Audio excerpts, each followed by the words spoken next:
Yo, boxing aficionados, what's up? What's going on? Chilling out here in the land of the Amish. Participating at a basketball tournament for my son. But that's neither here nor there. This is boxing talk, so why not get to it? So first of all, I'd like to congratulate Golden Boy. That's a company that's taking a lot of criticism, and rightfully so, right? Golden Boy is taking a lot of criticism because, some of the antics that our esteemed Oscar De La Hoya has participated in the past, and the fact that Canelo left, you have Sinisa Estrada leaving also. But I really reflected on Golden Boy, man, and I have to give them their due. As far as building fighters, they're right up there. They're right up there with Top Rank. They know the formula. They're not afraid to put their supposedly talented prospects in tough positions to find out just how talented they are, right? And so to that end brings me to, I'm not going to skip because I'm going to show you different examples of that, right? Jojo Diaz got his shot. They drove him up to the point where he took on Gary Russell Jr. He was undefeated when he took Gary Russell Jr. It was fairly, they didn't duck that fight. They went right for Gary Russell Jr. And he gave Gary Russell Jr., he didn't get mollywopped, but he got thoroughly outboxed. And, you knew that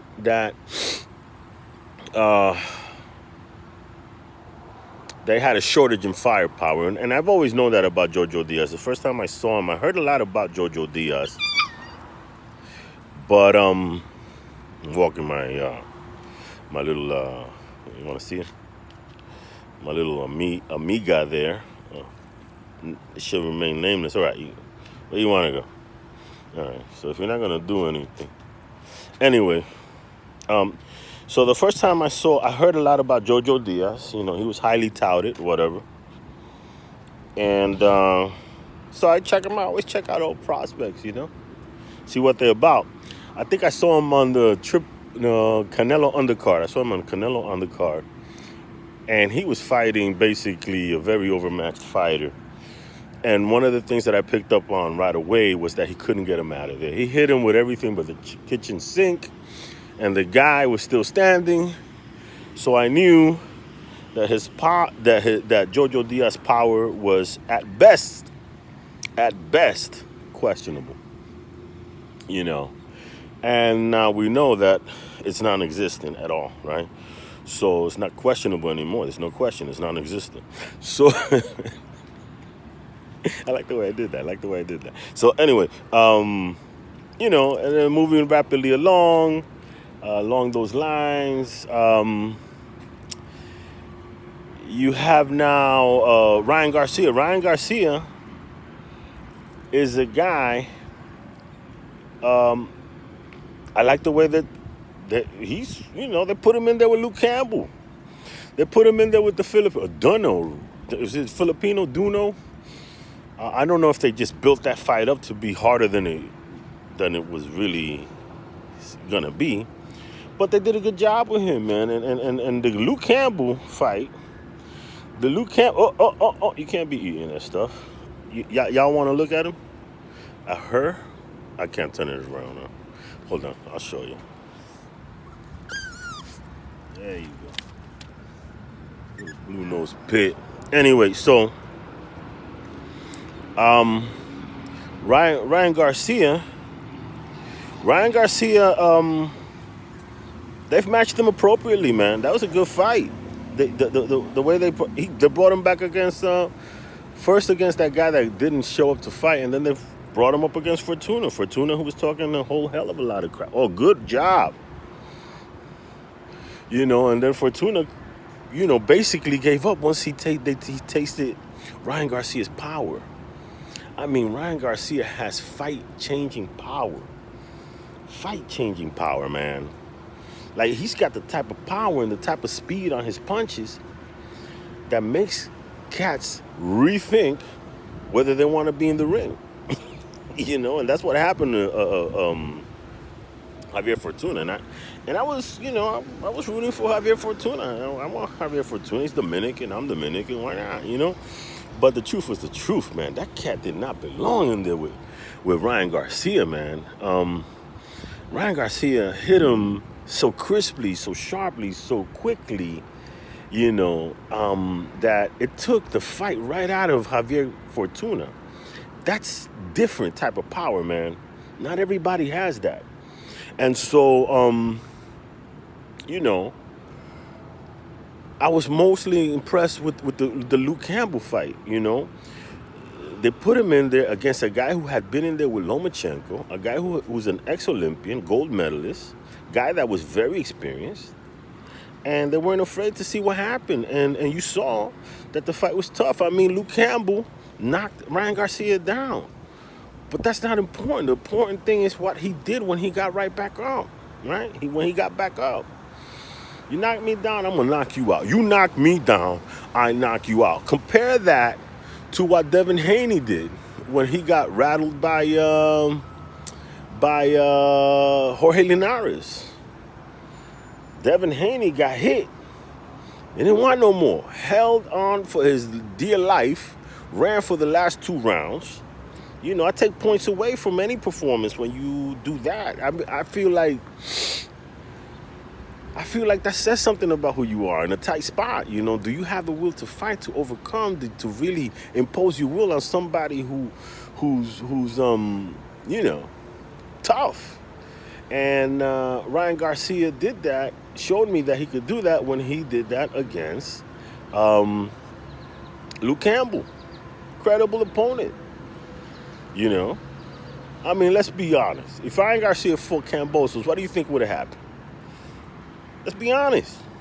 If Ryan Garcia had been given the same opportunity that Devin Haney got, right?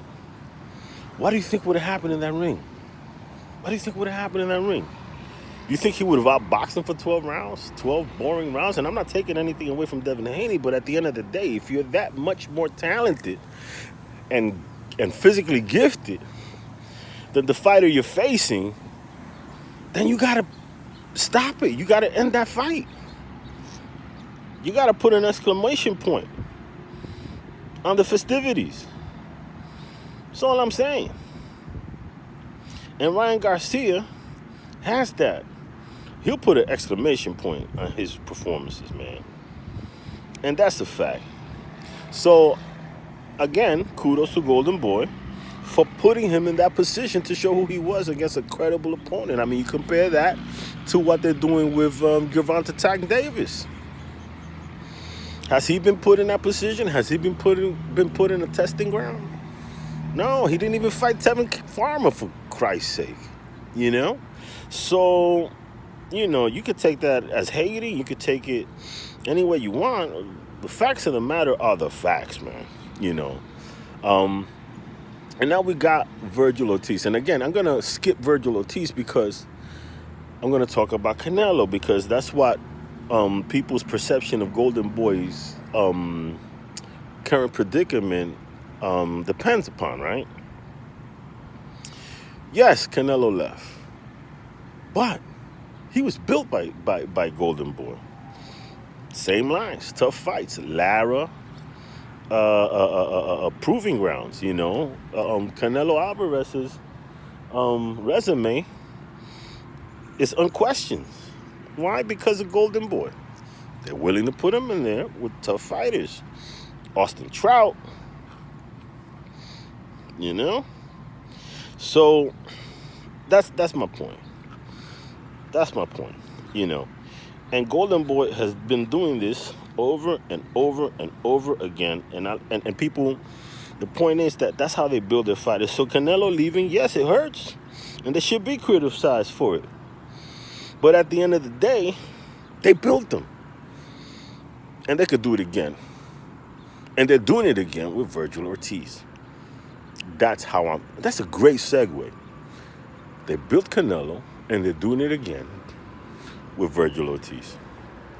You know, Vergil Ortiz is a killer, man.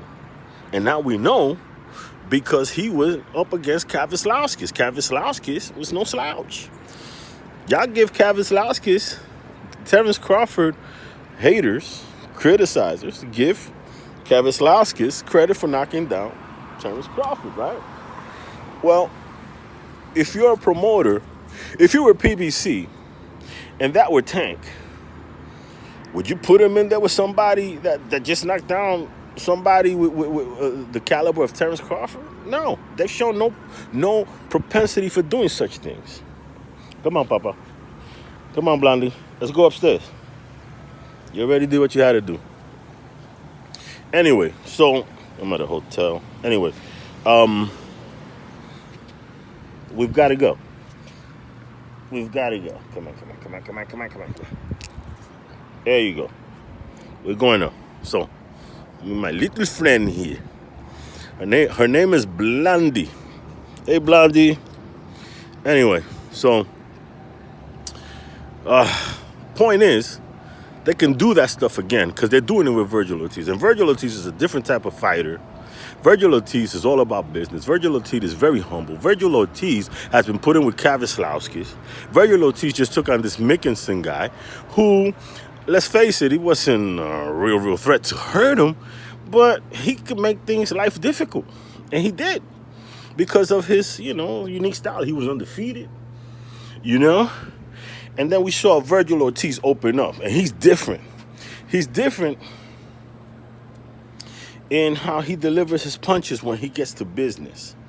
When he starts rolling down the hill with his punches, man, it's crazy. And he's got good defense. Nice side-to-side movement. Classic pressure fighter. And I love the way he delivered the body blow.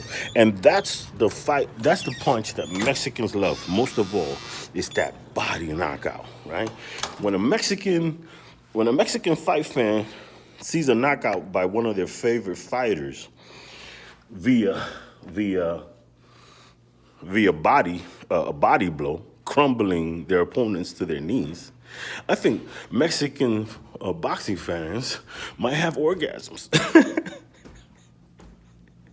And Vergil Ortiz does that, man. They got another star. They're going to build him appropriately. Whether he gets Crawford or not, whether he gets whomever or not, it's going to happen for him. And it's going to happen for him quite simply and easily. Anyway, I'm going to let y'all go. I'll talk more about Vergil Ortiz later. All right? Okay? Next level boxing talking about. God bless.